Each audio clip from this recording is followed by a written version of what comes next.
Bonjour, c'est avec beaucoup de joie et de grande joie que je voudrais vous embarquer pour une nouvelle expérience audiovisuelle de 40 productions avec pour intitulé 40 gestes d'amour pour le carême par le pape François. Premier rendez-vous en ce jour, se convertir pour un carême plus sain. Chers frères et sœurs, l'année liturgique se déploie allègrement et nous voici déjà parvenus au temps de carême. Le carême, c'est quoi? À question toute simple, réponse toute simple. Le carême, c'est avant tout un temps liturgique, une période de dévotion à Dieu, associée à une alternance de jours de jeûne complet. Et par rapport aux jours de jeûne complet, notons que c'est depuis 1983 que le mercredi des cendres et le vendredi saint ont été déclarés jours de jeûne complet. Et donc, à côté de ces jours de jeûne complet, nous avons également des jours d'abstinence souhaités et conseillés, bien sûr, tous les autres jours que certains appellent jours maigres. La durée est de 40 jours que le christianisme a institué au IVe siècle en référence aux 40 jours de jeûne de Jésus-Christ dans le désert.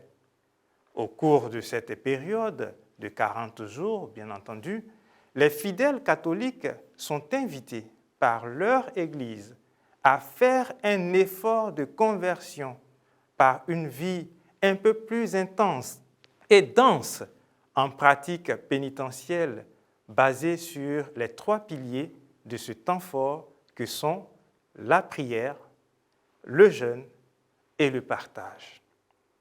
Le carême prépare également à la fête de Pâques, qui commémore pour les chrétiens la résurrection du Christ.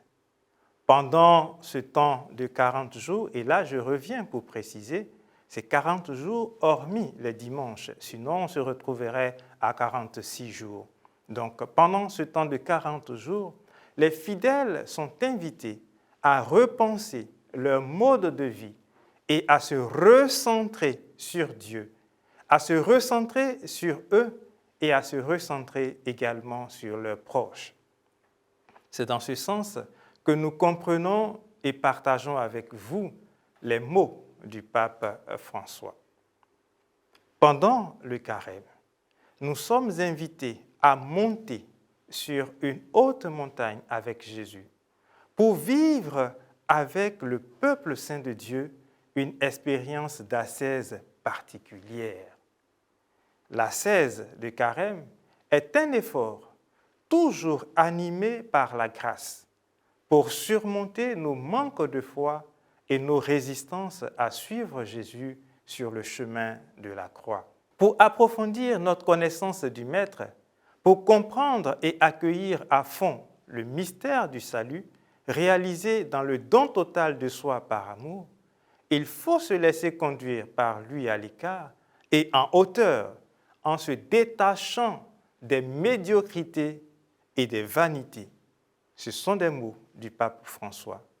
Il faut se mettre en chemin, un chemin qui monte, un chemin qui exige effort, sacrifice, concentration et détermination. Jésus, on doit le suivre ensemble.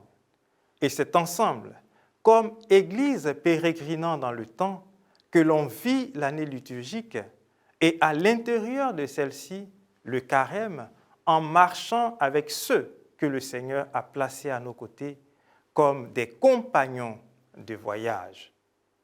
Mes frères, ce qui nous attend à la fin est sans doute quelque chose de merveilleux et de surprenant qui nous aidera à mieux comprendre la volonté de Dieu et notre mission au service de son royaume.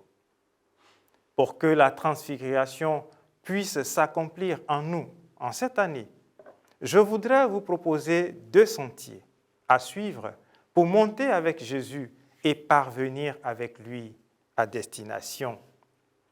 Le premier, écoutez Jésus. Le carême est un temps de grâce dans la mesure où nous nous mettons à l'écoute de celui qui parle. Et comment nous parle-t-il? Avant tout, dans la parole de Dieu que l'Église nous offre dans la liturgie. Ne la laissons pas tomber dans le vide. Si nous ne pouvons toujours pas participer à la messe, lisons au moins les lectures bibliques jour après jour, y compris, bien sûr, avec l'aide d'Internet.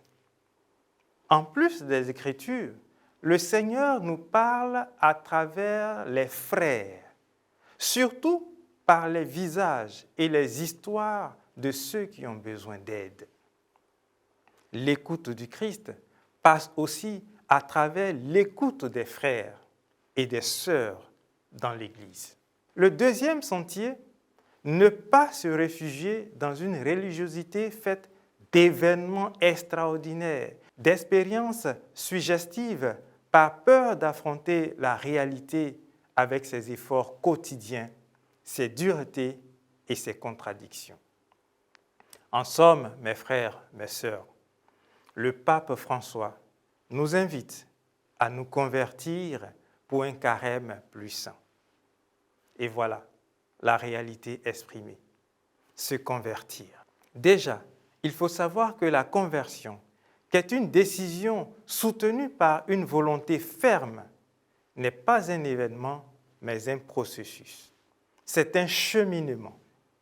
La conversion, le passage de la borne négative à la borne positive, résulte des justes efforts accomplis pour suivre le Sauveur.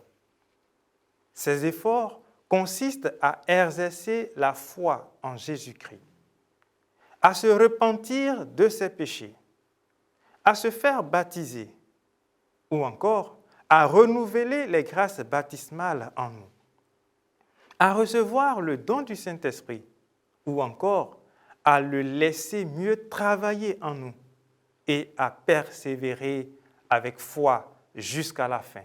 Car ne l'oublions pas, c'est par la persévérance que nous obtiendrons le salut. Le carême catholique implique certes des restrictions, mais il n'est pas synonyme de privation.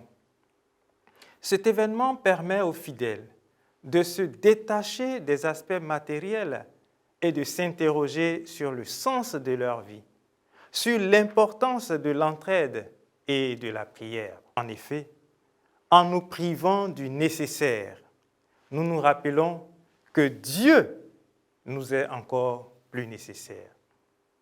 Et pour aller plus loin, encore un peu plus loin avec vous, le temps de carême nous aide à acquérir la liberté du cœur afin d'agir pour le bien de l'humanité qui est appelée à être restaurée en Dieu.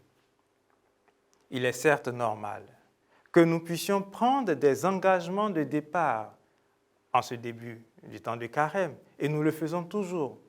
Mais ces engagements doivent se résumer à cette vérité. Vivre un carême plus saint. Plus saint pour moi, afin qu'il soit plus sanctifié par Dieu et plus sanctifiant pour les autres. Ce n'est pas une bataille perdue si le Seigneur est mis justement au devant de tout. Le carême, ce n'est pas pour montrer nos prouesses personnelles par des actes extraordinaires. Le carême, c'est trouver la force en Dieu qui nous invite à mieux nous unir à lui. Bon temps de carême à tous et à demain avec la grâce de Dieu.